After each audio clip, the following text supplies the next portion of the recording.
Today I discussed an overview of cell. Let's start. We have earlier observed cell in an onion peel and or human cheek cells under the microscopes. आपने पहले कभी observe किया होगा onion peel के मतलब onion के छिलके को और ह्यूमन चिक मतलब ह्यूमन चिक के सेल्स को अंडर द माइक्रोस्कोप के अंदर. Let us recollect their structure. अब इसके स्ट्रक्चर को रिकोलेक्ट कीजिए. The onion cells which is a typical plant cell. Onion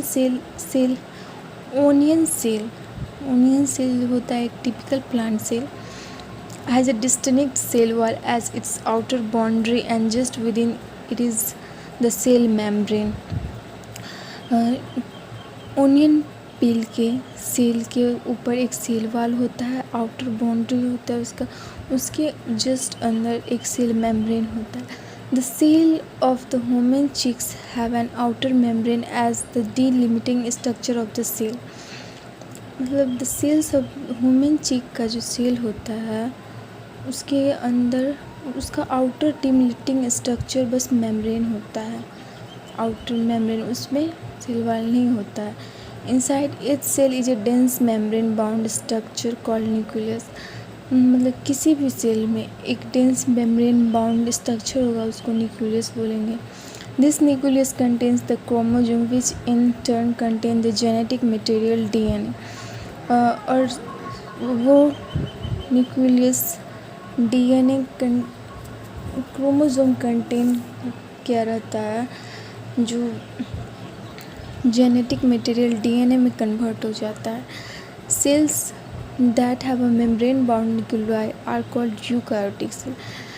वैसा सेल जिसके पास मेम्ब्रेन बाउंड न्यूक्लियाई होगा उसको यूकैरियोटिक बोलेंगे, eukaryotic cell. Whereas cell that lack of membrane bound nucleus are called prokaryotic cell.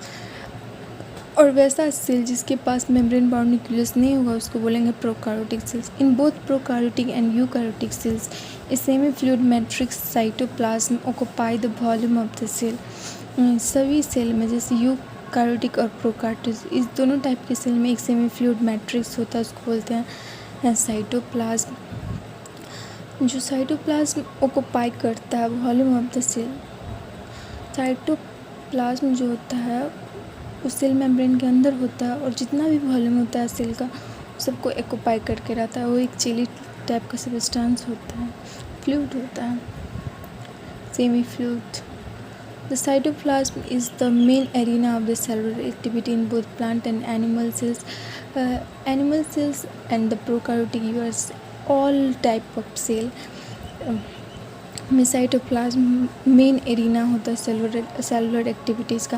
मतलब cell में जितना भी एक्टिविटीज़ होगा किसी भी सेल में, even the bacterial, prokaryotes, eukaryotes, plant, animal, किसी भी सेल में सेलुलर एक्टिविटी साइटोप्लाज्म के ही अंदर होता है. Various chemical reaction occurs in it to keep the cell in the living state.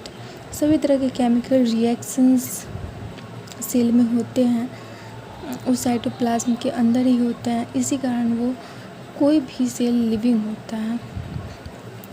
अगर साइटोप्लाज्म नहीं होगा तो सेल लिविंग नहीं रह पाएगा, क्योंकि उसमें एक जेली टाइप का कुछ होगा ही नहीं. Beside the nucleus, the eukaryotic cells have other membrane-bound distinct structure called organelles. Beside the nucleus मतलब nucleus के अलावा the eukaryotic cells have other membrane-bound distinct structure called organelles, like the endoplasmic reticulum, the Golgi complex, lysosome, mitochondria, microbodies and vacuoles. मतलब eukaryotic cells के पास nucleus के अलावा भी कुछ और ऑर्गेनल्स होता है जो मेम्ब्रेन बाउंड होता है. वो होता है endoplasmic reticulum, mitochondria, Golgi complex, lysosome, mitochondria and others. But prokaryotic cells lack such membrane bound organelles. लेकिन प्रोकैरियोटिक्स में ऐसा सेल मतलब मेम्ब्रेन बाउंड ऑर्गेनल्स नहीं होता. Ribosomes are non-membrane bound organelles found in both prokaryotes as well as eukaryotes as well as prokaryotes. मतलब ribosomes एक non bound organelle है जो यूकार्योट्स में भी होता है और प्रोकार्योट्स में होता है, दोनों में होता है. Within the cell ribosomes are found not only in the cytoplasm but also within the two organelles chloroplast in plant and mitochondria and on rough ER. देखो राइबोसोम साइटोप्लाज्म में पाया जाता है, ओनली साइटोप्लाज्म में ही नहीं पाया जाता, और जगह पाया जाता है. सेल ऑर्गेनल्स के अंदर भी देखिए क्लोरोप्लास्ट होता है जो प्लांट में ही होता है, बस उसके अंदर भी राइबोसोम पाया जाता है.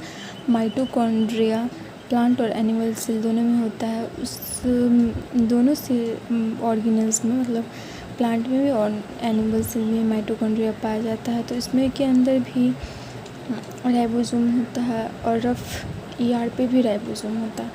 In animal cells contain another non-membrane bound organelles called the centrosome which helps in the cell division. मतलब एनिमल सेल एक अंदर टाइप का मेम्ब्रेन बाउंड ऑर्गेनल्स रखता है, उसमें मतलब होता है, उसको बोलते हैं centrosome which helps in cell division. Centrosome एक ऑर्गेनल्स है जो मेम्ब्रेन बाउंड है, सेल डिवीजन में हेल्प करता है वो, और ये एनिमल सेल में पाया जाता है centrosome. Cells differ greatly in size, shape and activities. Cells size, shape and activities में अलग अलग तरह के आपको पाए जाएंगे. For example mycoplasma is the smallest cell are only 0.3 micrometer in length. मतलब माइकोप्लाज्मा एक बहुत छोटा सेल है जिसका साइज है 0.3 micrometer in length. While bacteria could be 3 to 5 micrometer, मतलब और जबकि बैक्टीरिया 3 to 5 माइक्रोमीटर होता है लेंथ में. The largest isolated single cell is the egg of the ostrich. सबसे बड़ा सेल होता है ऑस्ट्रिच का egg. Among multicellular organism human red blood cells are about 7.0 micrometer in diameter. मतलब RBC का साइज होता है 7 माइक्रोमीटर इन डायमीटर में. RBC एक स्फीयर और बाइकॉन्केव टाइप का स्ट्रक्चर, उसका डायमीटर होता है 7 micrometer. Nerve cells are some of the longest cell. Nerve cell होता है सबसे बड़ा सेल होता है, लॉन्गेस्ट मतलब लंबा, सबसे लंबा cell. Cells also vary greatly in their shape. देखिए सेल्स का साइज डिफ़र करता है, और अब देखिए अब इसका शेप भी डिफ़र करता है. They may be a disc like, वो डिस्क लाइक मतलब ऐसा सिलेंड्रिकल टाइप का होगा, और पॉलीगोनल ऐसा स्ट्रक्चर होगा, और कॉलमनार होता है ऐसा,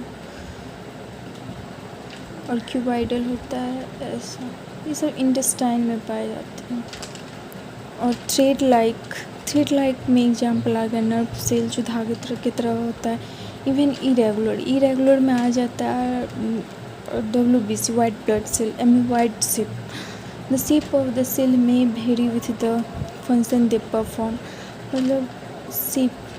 मतलब शेप किसी भी सेल का शेप उस तरह से चेंज होगा जिस तरह से उसका फंक्शन होगा. अब हम इसका नोट्स अगले लेक्चर में देखेंगे क्योंकि ये वीडियोस बहुत बड़ा हो गया. Thank you.